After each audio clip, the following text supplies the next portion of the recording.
హనుమంతుడికి తమలపాకుతో ఎందుకు పూజ చేస్తారో తెలుసుకున్నాం కదా లాస్ట్ వీడియోలో. మరి ఆంజనేయ స్వామి విగ్రహానికి ఎప్పుడు ఒళ్ళంతా ఎర్రటి సింధూరం అంటే కాషాయ రంగు ఎందుకు పూస్తారో మీకు తెలుసా? రామాయణంలో ఒకరోజు సీతాదేవి తన పాపిటిలో సింధూరం పెట్టుకుంటుండగా హనుమంతుడు చూస్తాడు. అమ్మా, సింధూరం ఎందుకు పెట్టుకుంటున్నారు అని అమాయకంగా అడిగాడు. దానికి సీతమ్మ నవ్వి, ఇలా పెట్టుకోవడం వల్ల మీ స్వామి అంటే శ్రీరాముని ఆయుష్ పెరుగుతుంది, ఆయనకి ఎంతో సంతోషం కలుగుతుంది అని చెప్పింది సీతమ్మ తల్లి. ఆ మాట విన్న ఆంజనేయుడు, కొద్దిగా సింధూరం పెట్టుకుంటేనే నా స్వామికి అంత ఆయుష్ పెరిగితే ఇక నా ఒళ్ళంతా రాసుకుంటే నా స్వామి ఇంకెంత సంతోషిస్తాడు అని వెంటనే తన దేహమంతా సింధూరాన్ని పూసుకున్నాడు.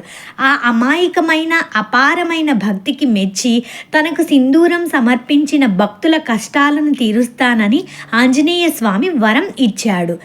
ఆ స్వామివారి రామభక్తి మీకు నచ్చితే కామెంట్లో జై శ్రీరామ్ అని రాయండి. ఈ వీడియోని లైక్ చేయండి. ఇలాంటి ఎన్నో వీడియోస్ కోసం please subscribe Damodara devotional channel.